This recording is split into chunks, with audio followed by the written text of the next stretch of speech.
Welcome to the Home Builder Digital Marketing Podcast. Over 90% of today's home buyers start their buyer journey online. Here we talk with not only industry experts, but also your fellow home builder marketers to learn how you can succeed in our incredibly competitive digital world. And now, here are your hosts, Greg Bray and Kevin Weitzel. Hello, everybody, and welcome to today's episode of the Home Builder Digital Marketing Podcast. I'm Greg Bray with Blue Tangerine. And I'm Kevin Weitzel with Outhouse. And we are excited today to have joining us on the show, Barbara Wray. Barbara is the Senior Vice President of Strategic Growth at Wick Marketing. Welcome, Barbara. Thanks for being with us. Thank you for having me. Well, Barbara, let's start out and just help people get to know you a little bit. Give us that quick background overview about yourself.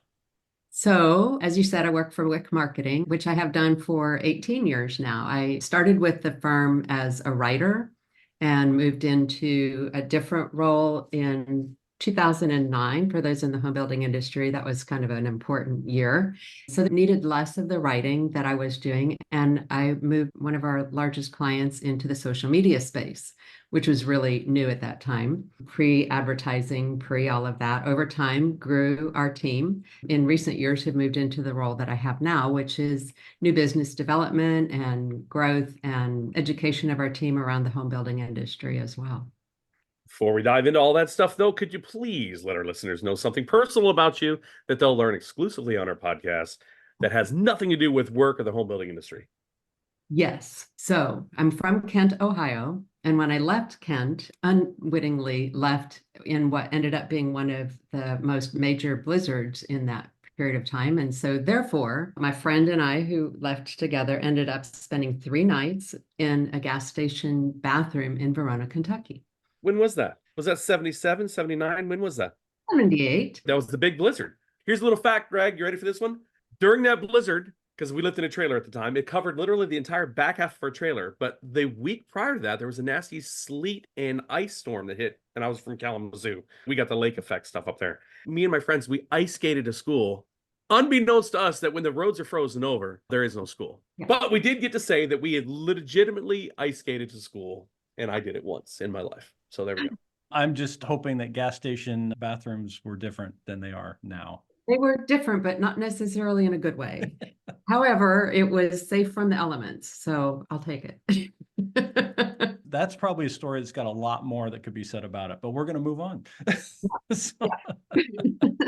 Well, Barbara, tell us a little bit more about, you mentioned kind of where you started, but was it always your interest to be in marketing and with an agency and in the home building industry, or what kind of got you started in this industry? Oh, great question. And no, not really. But I was doing a fair amount of freelance writing for different publications. I was editor for a number of different magazines. So I come from the being a writer side of our business. And a mutual friend introduced me to Amy Wick. And she said, "You two need to know each other." She was doing some of the marketing work at that time. She was wanting to step off and do some different kind of work. That was 18 years ago. I started doing writing with Amy, and ever since have continued to do a lot of work for her, went on as a full-time employee somewhere along the line in all of that. Our agency is primarily focused in residential real estate, has been since day one. And so that was the work that was in front of me to do. The client that I did most of my work on at the time was Party Homes out of LA, which is now TriPoint Homes. Fabulous client and fabulous people that I've worked with there over the years as well. And in particular, I worked on an internal newsletter for them where I did a lot of interviews, including these legacy pieces with people who had been with the company 25 years or more. So the depth of insight that I got to the culture, to the industry, to all kinds of things really gave me an education, one about that company, but also about the industry generally, that continues to inform my point of view. And it just kind of hooked me to the industry generally. And that's an area then that in my role now, we continue to grow and evolve the people that we work with, because we do bring so many years of expertise in doing that successfully. Well, Barbara, just give us a little bit more detail then about Wick Marketing, a little more about what you guys do. And you've already kind of hinted that you work with residential real estate, but give us that quick overview of the agency. Yeah, so in 95, Amy Wick founded the organization. Then and still, we focus primarily on residential real estate. That's not our only area that we do work in, but what we particularly focus on is building or reinvigorating brands, in providing creative that is built on strategy and that performs for our clients, and in building strong long-term relationships with our clients. We still have Tri Point Homes as a client today, for example. We don't like to let our clients go once we get them. Our client service is a very important part of the commitment of what we do. But that, married with the part where we really understand and have a passion for the home building and master plan development space, is something that really helps us to bring more value to our clients. So the reason we wanted to talk to you today, Barbara, is you guys recently did a research study about home buyers, and we wanted to dive in a little bit deeper into that. But first, tell us what got you interested in doing some of that research in the first place. Yeah, great. I love that question. We've been doing this a long time, thinking that, we're pretty good at knowing what buyers want and all of that. And then this thing happened called a pandemic. All bets seemed to be off. Everything about so much of our worlds changed, not just specific to home building, but we realized it was really time for us to ask the questions of, what do people need? What do they want? And I know you're probably familiar with the America at Home study that was out there studying what do people want in their home. We don't build the homes, but we help people find them and want them and move through that process. And so we figured it was time for us to really take a pulse check on what's going on with home buyers around the process of buying homes right now, so that we could do a better job of marketing and helping our clients to market to that consumer. So that's what prompted our wanting to do research and have something actually specific that we could use to inform our strategies. So when you say home buyers, who did you go after? Was there any kind of qualification of who you were going to ask or anything like that? Yeah, so I think that's a great question. The people that we spoke to came from a number of different places, sources, if you will. Some were through clients or other builders and developers that we have relationships with that wanted us to survey their lists of people who were interested in buying a home and their recent home buyers. So we used those people in the group, as well as just some more general larger groups of people. Two groups. One, people who purchased new homes between November 22 and March of 23. And then people who, at that time of the survey, which was fielded late March of 23 through April, said that they were planning to buy within the next 2 years. So it was people who bought and people who were prospects during that period of time. And we talked with people across the country, with the exception of a few states that got left out, with a margin of error at 2.6% and a 95% confidence level, is a total of 1,347 respondents replied to the survey. Well, and I recently learned through some of the research we did what a 95% confidence level actually means, which was pretty cool. But Kevin, that means if they did it again, there's a 95% chance they get the exact same result. That's what I learned. The easy way to understand what that means. Now, you already knew that, but it was new for me. No, actually, I didn't know that. That's new news to me. I love it. So, Barbara, what is it that you found out? Let's just start there. What's some of the big ahas or things you discovered? Yeah, when the results came back to us and we did our initial meeting with our survey partner, we were all kind of just quiet for a minute because we weren't expecting necessarily to learn what we found. Two of the key metrics that came back that still we talk about a lot and are doing a lot of work around this. One of them is the fact that normally these attitudinal groups will sort out into 3 or 4 similarly sized segments. We had it sort out into 3, which was not anything that stood out, but that one of those groups, rather than being around 33%, was 22%. And that is the only group of people who fell into this group that we labeled confident and satisfied. The other people did not have that same reaction to the buying process or their satisfaction with their home buying decision. They fell into 2 other groups. And then the part where, although we learned that 77% of the buyers prioritized trust as something that they wanted to experience with their home builders, we only had 21% say that they highly trusted their home builders. Wait a second. So you mean to tell me that 22% was satisfied and 21% had trust or felt that they had trust with their builder? That's What kind right. of grade is that? I'm not really good at math. I don't know numbers. Let's say you're in elementary school and you submitted this paper. What kind of grade would these home builders be getting with this? A B or a C? I don't know. I don't get I it. don't think it's either of those, no. I don't think it is either. That's not good. Those are not awesome numbers. That tells us that we're not establishing trust with our clients, right? Exactly. Among many issues there is, if you think about it for a minute, and you're operating a business where only 21% of your customers highly trust you, what else is that doing? One, it's likely getting in the way of making sales. But if that's how your brand is regarded over the long haul, it devalues the brand. Midterm, it is making life more difficult for your staff if they're managing social media comments or PR. If they're the construction superintendent trying to deal with the person as the home is being built, or customer experience or customer service teams that are managing things as they come up or through the walkthrough.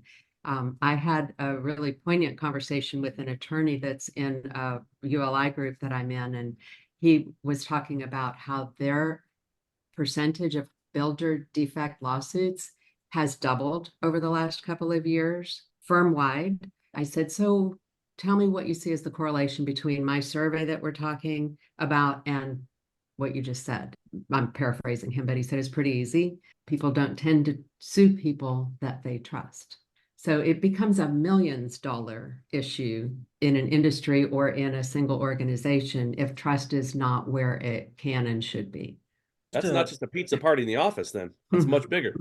It is a little bigger. Yeah. Just to flip the numbers, because I know sometimes when people are listening to audio only, numbers get a little hard to follow sometimes, right? If we throw too many numbers at folks.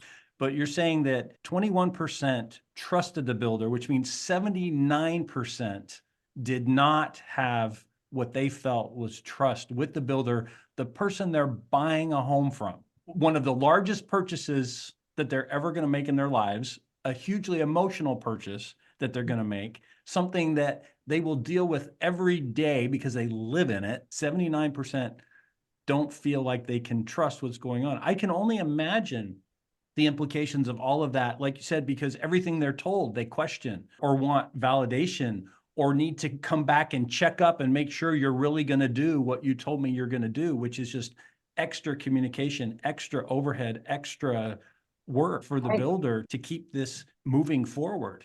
And it sounds like that this isn't specific to a certain kind of builder. Is this like custom homes versus production, or did you have any insights that way on how it broke out? It's a great question. So we did not survey people who purchased custom, so I can't speak to that specifically. But what I can tell you is that these segments appeared virtually the same across all price points. So it's not just an entry-level price point issue. It's not just a high-end home issue. It showed up across the board. And of interest probably to some of the people who will be listening to this, we also thought, well, maybe it's special for the 55 plus buyers and 55 plus communities. Maybe they know more and they're happier and whatever. Not necessarily true. The demographics just were not the story here at all. It was these attitudes and how they sorted out. So I've got just a quick little comment and then a follow-up question, which is almost satirical in its nature. One is auto dealers run into the same problem. They have a hard time establishing trust because everybody knows that, that doc fee is just a fluffy fee they put on there that they can charge you. That's what they put it on there for. It's a just because fee. What a lot of auto dealers have done is they've actually put cameras in their service bays to literally videotape the entire service process. So if anybody ever questions it, they did it, number one, to cover their butt, in legal cases. And then two, to show that, yes, we are doing all the things that we promised that we said we were going to do. So that's a big plus. So what are home builders doing besides putting a tagline on their website, "We're the builder you can trust"? What can they do to help change this mindset? I think it's a great question. And I've had the opportunity since we first released this survey at PCBC last year to talk with a lot of people, whether it's been our clients, one-on-one conversations, it's been preparing for other podcasts and webinars and this kind of thing. What I'm hearing that's so interesting from a lot of people is that there are some organizations that already know that trust is the thing they need to pay attention to. They have people or a person on their team who's accountable for watching that and making sure that every touch point in that buyer experience is showing up the way they want it to for their brand. They're investing heavily in sales training. They are making sure that they're scrubbing their advertising and their website and their other marketing to be sure that it is providing the opportunity for buyers to have a positive experience at every one of those touch points. All the things, Greg, that you talked about the big scary decision and the big important decision it is to buy a new home, that whole process is a mystery to a lot of people. And they know they need to get it right, but they don't know what that is necessarily. And so what we're working with some builders, and some already do a great job with this, is mapping out the buying process.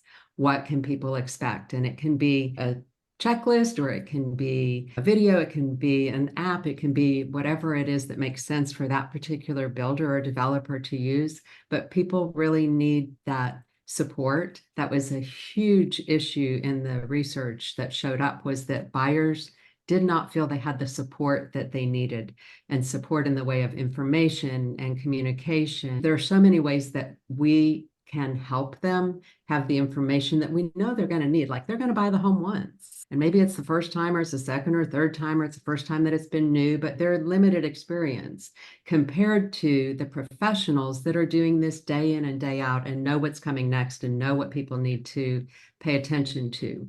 And so that sharing the what to expect part, and then just being helpful. They have to figure out what mover they're going to use. Do you have some trusted people you can refer them to? Just anything along the way that helps them feel like you're in it with them is really important in terms of trying to build that trust. And then there's the obvious stuff of, like, be responsible in the information you're conveying to people. Make sure that it's accurate. Make sure that everything's consistent. If the price is one thing here, it should be the same thing over there. All of that kind of information is really important too. Did you segment it out to the construction versus the contracting process? Because I know that me as a consumer, I don't find it lack of trust in the actual product, unless you're talking about just cheap Chinese junk. If I'm talking about cars, if it's a quality car, it's a quality car. It doesn't matter who you're getting it from. It's the buying process that I personally have a problem with the trust on. And it comes down to those doc fees. And you need this special insurance on this one purchase. Is there any segmentation there, is basically what that long-winded question was. Well, I think it's a really important distinction to make. We only focused on the buying process. So it is specifically about that, not how did the construction process go or the closing process even. It was about the getting the home bought part of things. That is a more fluid process. You're talking about people talking to people. You're talking about an individual seeking information on their own because of the way that you're marketing your brand out there. The website's a very important part of that. Could they find what they wanted? We know that the most important thing that buyers want when they come to the website first is pricing. And so that's one easy thing for builders to confirm with a fresh eye going to their own website. Can I find what I'm looking for? Is it easy to tell the price, or am I supposed to sign up on a list and jump through some hoops before you're going to tell me what I actually want to know? Those kind of hurdles, the more that those can be removed and the more people can be helped in getting the information that they're looking for, that all goes a long way in building trust and creating the kind of buyer experience that they're looking for. So Barbara, that kind of opens up for me a little interesting insight into when we use the word trust, what are we really getting into? There's a great book called The Speed of Trust by Stephen Covey. I don't know if you guys are familiar with that, but highly recommend it. This is the son of the Stephen Covey who wrote The 7 Habits of Highly Effective People. So his son wrote this, but it's all about trust. But it sounds like that when we meet somebody that we don't know, they're a stranger, the idea, do you trust them or not, right? A new company that you haven't worked with yet, do you trust them or not? That's where trust hasn't been established yet, and we need to create it. There's the other reaction where I know you and you lied to me, or you violated my trust. That's a different kind of I don't trust you. It's one thing to say I don't trust you yet because you haven't established it. It's another thing to say I did, you broke my trust, and now we're done. It sounds like we might be dealing more with the first one, right? That it's more of the, I'm still trying to figure out if I can trust you and I don't get everything I want. So I'm a little nervous and I'm uncomfortable. What are you hiding from me? What do I not know? Would you say that that's a fair understanding of what this trust definition is? Or do you think it's because builders lied to them and now they're all angry because they got told something that wasn't true? Or like, oh, you told me it was 400,000, it's 600,000 for this house, and now I don't trust you anymore. Yeah, well, I think that's a great distinction. I don't think it's the second, although if that happened, certainly that would be showing up in our data as well. I like to think that it's a whole lot more about, I'm new to this or pretty new to this. I'm coming in as this buyer. I know it's going to cost me a lot more than it would have cost me if I bought a year ago. The rates are starting to go up. Inflation is hitting me already. I'm getting headlines that are coming at me telling me it's a terrible time to buy. Think back to where we were at. We'd seen 10 interest rate hikes at the point in which we did this survey. So people are in a stressed environment already. They need to find the brand that they trust enough to help them get what they're trying really hard to get that's getting harder to get for them. I do think it's more of the things that you mentioned, and it's, am I finding what I need? Can I get the information that's going to help me feel like I'm making a good decision here? Are people helping me along the way? 45% of the people said the most important thing they want is to be easy to work with. To me, that's table stakes. Like, let's at least do that for them and make sure that we're finding ways to be easy to work with. I don't think, and I don't think anyone in this industry intends to do plan B that you talked about. I don't think anybody's setting out to do that. I think it's a lot of small steps along the way that need attention and fine tuning and intention to be sure that we're creating the buyer experience that people are craving in the industry right now. And I think that benefits all of us and each individual salesperson, company, you name it, when that part is done really well, because if they're showing up better than the competition, that's what you want to do. But I could also see a trust issue. Like, I'm getting all these messages from the media saying it's a bad time to buy. I walk into the sales office, it's the perfect time to buy right now. And it's like, well, wait a minute, that doesn't match. So can I trust that statement, right? So you've got to do a little more than, no, ignore all of them. It's the perfect time to buy. It's always the perfect time to buy for the salesperson who's selling it, right, Kevin? It's just kind Well, if your job is taking you from Orlando to Austin, then the perfect time to buy in Austin is when you're moving for that job. But other than that, when is the perfect time to buy? Mm-hmm. And then when the interest rates are really high, and it's not when investors are coming in and buying up all the low end stock. Yeah. Well, Barbara, we've hammered trust a little bit. Were there any other key takeaways from the survey that you wanted to get in before we run out of time? Yeah, we've kind of hit it also, but the two biggies are around trust and then around just creating an experience that is what buyers are looking for right now, and to hit the high points of what they're looking for so that they fall into a confident and satisfied cohort rather than stressed, regretful, burdened, and disappointed. It's around knowledge and information and support and being helpful. Again, hit the high points of it, help to anticipate what they are going to need to know, make it easy for them to find that in your marketing, make it easy for them to find that when they're having a conversation in person, evaluate how the brand is showing up and how the people who represent the brand are showing up, and be sure that that's taking care of what the customer is looking for right now. I think that's kind of it in a nutshell, really. As you've shared some of these insights with builders, with your clients and with others, Mhm. have builders gone, oh, that explains it? Or have they been like, well, that must be everybody else. Of course they trust me. Of course we do it okay. It must be all the others. What types of reactions are you getting? I've heard a little bit of what you just said of like, well, it must be everybody else. And I think that's kind of a human and natural response, because everybody's probably working really hard at getting this part right anyway, right? But more than that, responses have been, oh boy, that's bad. Like, I don't like the sounds of that. And we better go take a look. That caught us by surprise. We better dig into this and be sure that we're showing up better than that. It's been heartening, the responses. And I've had a lot of great conversations with people who are in the trenches doing this work. I've been really pleased to have those conversations go the way of an openness and a willingness to learn and apply and make some fine-tuning adjustments or big adjustments in their brands to try to do better. One, it's how strong brands are made, is in showing up in a way that's going to resonate for their customer. there's that, and that strategy is really smart. It's also, and we all know in the home building business, nobody's winning if we're not selling homes, right? And so every path to that requires the buyer, and it requires that buyer getting what they need from your brand as opposed to getting it better from another brand. So it's a smart thing to pay attention to also. So I think additionally, for that reason, people have been really quite open to it. As I think about some of the implications and symptoms of this challenge, I can imagine that one of the difficulties for a builder today is for them to find out if their buyers are feeling this way.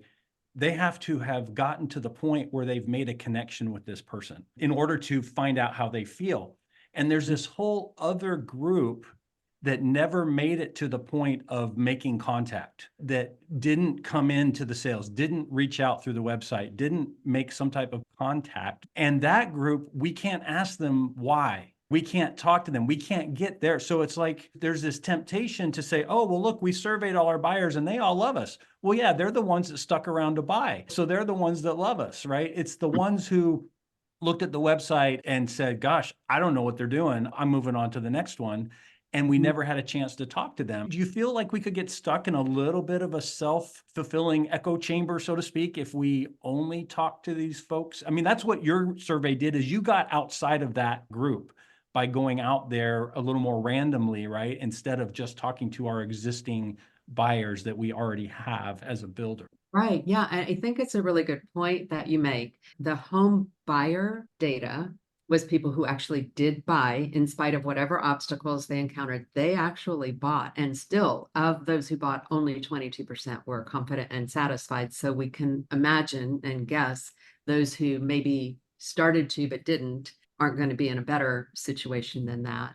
Of the prospects that we talked to, 81% who say they're going to be buying in the next 2 years said they're shopping now.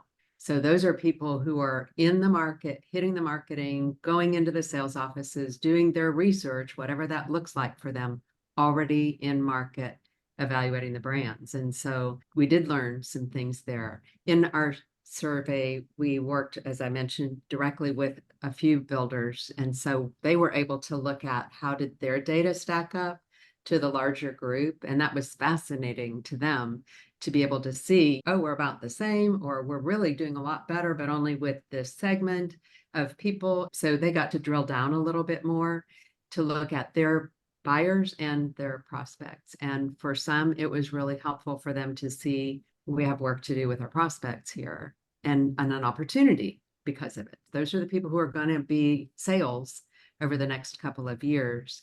Looking at the data and what it tells us about what people didn't like or did like about the process, and making some fine-tuning adjustments for those 81% of the people who are in market and considering buying in the next 2 years is going to only help. Well, Barbara, I know we could talk about this for a lot longer because there's a lot of other insights and details. I do want to give a shout out to Susan Byers' team at Audience Audit that you worked with, because I think that's important to recognize that this was a real professionally done effort. This isn't just you guys sent out some emails and asked for a little Survey Monkey thing to get filled out. We worked with Susan's team as well on some of our stuff. So we know her and they do a great job. Yeah, I wanted to mention too, I know you'll ask for contact information, but at the wickmarketing.com/research site, people can access the survey tool, a bunch of other stuff, but they can also see the webinar that Susan and I did to present the data and hear directly from her on interpretation of all of the data out of the survey. Say that URL one more time, Barbara.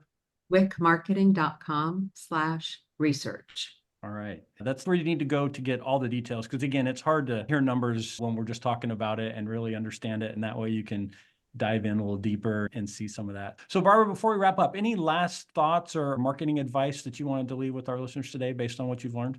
Yeah, thank you for that. I think, and it's not new because of the survey, but that it's just always about the customer. And the better we understand the customer, the better we can market to them, sell them, and end up having more happy customers. So keep them first and foremost in our thinking and do what we can do to build trust with them, create a better experience.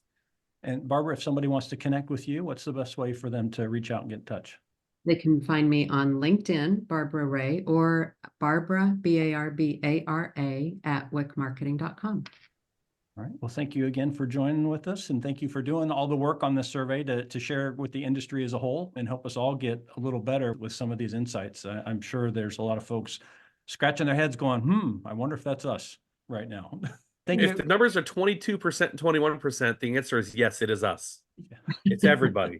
Yeah, everybody needs to work on this in our industry. I completely agree, Kevin. I think that's one of my big takeaways is that we've got a trust issue, and Yeah. we can all do better for sure. Thank you, everybody, for listening today to the Home Builder Digital Marketing Podcast. I'm Greg Bray with Blue Tangerine. And I'm Kevin Weitzel with Outhouse.